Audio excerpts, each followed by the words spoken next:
Bonjour à toi cher spectateur. Piégé ou Locked de David Yarovesky. Le concept pouvait être cool. Alors je dis pas qu'on n'a pas déjà vu ça. L'idée semble un peu originale, mais on va dire que la base qui est posée par le long métrage de Yarovesky semble très classique. Mais c'est typiquement le genre de long métrage sur lequel on se dit le pitch est plutôt sympa. Les deux acteurs peuvent donner du cachet au long métrage. Donc à partir de là, on peut peut-être aller sur une vraiment bonne idée. Le résumé pour faire simple, Eddie est une petite frappe qui n'arrive pas à avancer dans la vie, entre son taf, sa voiture et sa fille. Un jour, sur un parking, il décide de braquer une voiture, mais en rentrant dedans, il n'imagine pas qu'il vient d'énerver fortement son propriétaire. Il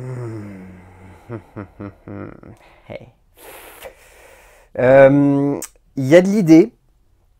J'irai pas non plus jusqu'à vous dire que c'est un mauvais film, je pense pas que ça soit le cas.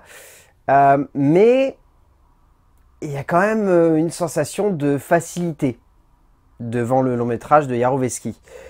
Je trouve pas que le cinéaste ait réussi à avoir la créativité ou en tout cas l'imagination qui soit à la hauteur d'un pitch qui est intéressant mais qui n'a pas grand chose de plus à offrir que ce pitch. Et c'est mon plus grand souci avec ce long métrage, c'est que au-delà de cette idée plutôt attrayante, au-delà de ces personnages et de ce contexte qui peut amener de la profondeur, ou si ce n'est de la profondeur, en tout cas un peu de relief à toute l'aventure qu'ils vont vivre, et ben je dois avouer qu'au bout d'un moment, je trouvais que le film tournait en rond. Et au-delà de ça, je trouvais que le film n'arrivait pas à véhiculer la bonne idée qui aurait pu faire décoller le pitch et lui donner une envergure plus dense que simplement « Oh, le mec, il est enfermé dans la bagnole et il doit survivre ». Parce que littéralement, c'est un petit peu ça le problème avec ce long métrage. C'est que c'est ça. Et rien de plus. Et typiquement, les films à concept, il faut qu'il y ait ce petit plus. Ce petit switch qui fasse en sorte de faire décoller l'histoire pour que ça ne soit pas uniquement cette surface chatoyante, mais un petit quelque chose supplémentaire. Et là, je trouve pas qu'Yarovesky ait réussi à le trouver. Alors pour autant, c'est divertissant. On s'ennuie pas trop devant le long métrage. On se laisse plutôt embarquer dans l'aventure. Donc ça remplit ce cahier des charges, mais ça remplit un cahier des charges. Pas grand chose de plus. Il n'est jamais simple de baser une idée de cinéma sur un lieu un peu fermé, ou si ce n'est un peu complètement refermé sur un personnage qui cherchera par la condition dans laquelle il se trouve à donner de la perspective à une base dramatique intéressante, mais qui se doit tout de même d'aller un peu plus loin. David Yarovesky ne nous offre rien de bien surprenant avec ce film, qui peut même sonner comme un peu banal sur de nombreux aspects, restant pour autant une aventure intense et prenante que le réalisateur arrive à maîtriser, mais ne parvient jamais pleinement à diriger vers des éléments de surprise qui offriraient plus de perspective à cet ensemble un poil convenu. En termes d'écriture, donc à la base il y a l'idée de Gaston Duprat, qui a ensuite été remixée par Michael Arlen Ross. Le pitch est bien. Le scénario est mal développé. C'est comme ça que je pourrais le mieux vous résumer en fait la globalité de ce script. C'est-à-dire que je trouve que Michael Arlen Ross n'a pas réussi à donner l'envergure et la puissance dramatique que ce type de pitch, ce type d'accroche et ce type de personnage devrait avoir. Je dis pas non plus qu'on est sur un script et une composition narrative qui mérite d'avoir une envergure immense sur la société moderne et une réflexion complète sur l'être humain au sein d'un système gangréné. Enfin voilà, disons qu'il n'y a pas besoin non plus d'aller aussi loin pour faire en sorte de donner de la perspective à ce qui pourrait être simplement un bon petit pitch de série B.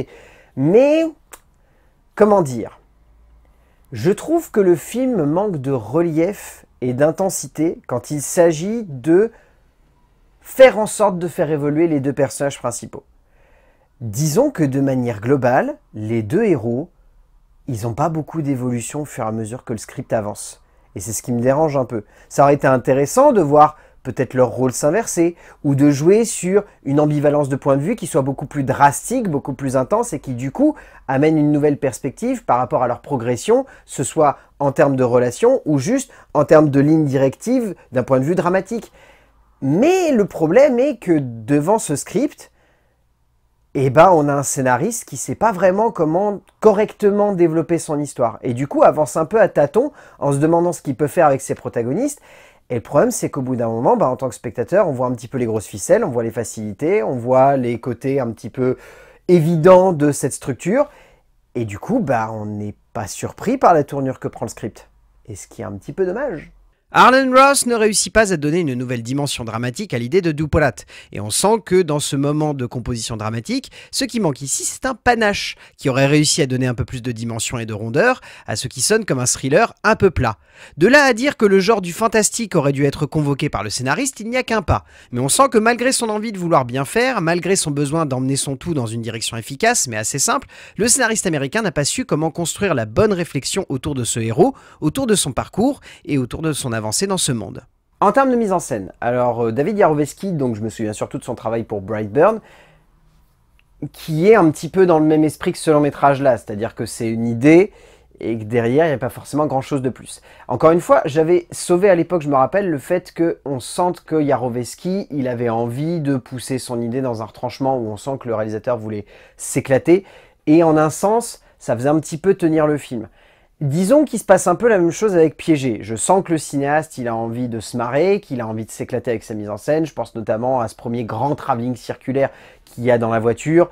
C'est une vraiment bonne idée de mise en scène, ça joue beaucoup avec l'espace. Il y a le travail autour des caméras de surveillance dans la voiture qui est plutôt fun également. Je trouve que de manière globale, le cinéaste, on sent que son objectif, c'est de s'éclater avec son idée et que là-dessus, il tient à peu près la route.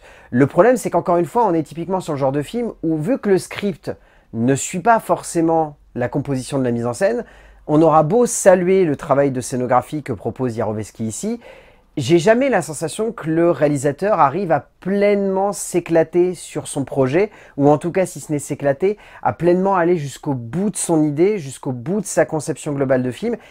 Et du coup, on se retrouve un petit peu devant un long métrage où on se dit « Ah tiens, l'idée est amusante, ça se tient à peu près, je me marre bien ».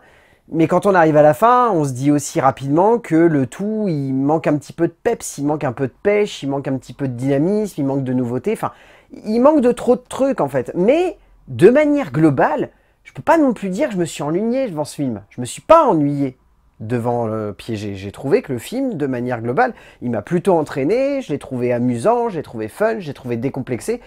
C'est ça en fait qui a réussi à me convaincre, même si derrière, je vois que c'est un film qui est pétri de maladresse. Yarovesky n'a pas forcément assez de panache ou de créativité pour donner lieu à plus qu'une bonne dose de tension, doublée par moments d'un certain frisson, par son usage assez décomplexé, mais juste de la violence à l'écran. Mais derrière, il est indéniable que celui-ci se perd un peu dans ce qu'il veut construire. Le réalisateur américain ne sait pas réellement comment pleinement maîtriser sa tension, comment lui donner une dimension qui sonne comme un peu plus dense qu'un simple effet de style amené par le cadre et par l'avancée d'Eddie. Et en cela, même si sa mise en scène est fun, l'ensemble sonne par moments comme un peu poussif et pas vraiment comme maîtrisé par son auteur. En termes de casting, c'est assez simple, il n'est pas très épais ce casting. Disons que dans les rôles tertiaires, on va retenir Michael Eklund ainsi que Ashley Cartwright, qui sont tous les deux bien, Ashley Cartwright ayant un petit rôle mais un rôle assez touchant et formant un joli duo avec le héros. Anthony Hopkins emmène plutôt bien une grande partie du long métrage quasi uniquement par le biais de sa voix, donc assez classe, mais forcément on va retenir surtout l'acteur principal, qui je trouve est un peu dans la même mouvance que Boy Kills World, c'est-à-dire que c'est pas exceptionnel, mais on sent que l'acteur s'amuse bien avec son idée, et que du coup il emporte de manière globale le film, et c'est peut-être ça en fait qui fait que sa performance est convaincante. Bill Skarsgård est assez juste dans le rôle titre. On sent que l'acteur s'amuse assez avec l'idée de jouer les petites frappes cherchant à retourner dans le droit chemin, et en cela, si elle ne détonne pas, sa performance reste convaincante. Au bout du compte, Piégé ou Locked, il y a de l'idée, mais c'est pas bien équilibré. Je trouve que, pour résumer, c'est un film avec un bon pitch de départ, une mauvaise exécution par la suite. C'est un film avec une mise en scène qui est efficace, mais qui sert par moments une sensation de flottement ou de vacuité qui n'arrive pas complètement à convaincre. C'est porté par des acteurs qui se donnent à fond, mais qui n'ont pas forcément les matériaux ou l'essence même de composition pour faire en sorte de développer un petit peu plus leur personnage. Donc Piégé de David Yarovesky, c'est un petit film sympathique qui pourra peut-être vous plaire, mais ne vous attendez pas à plus. À plus!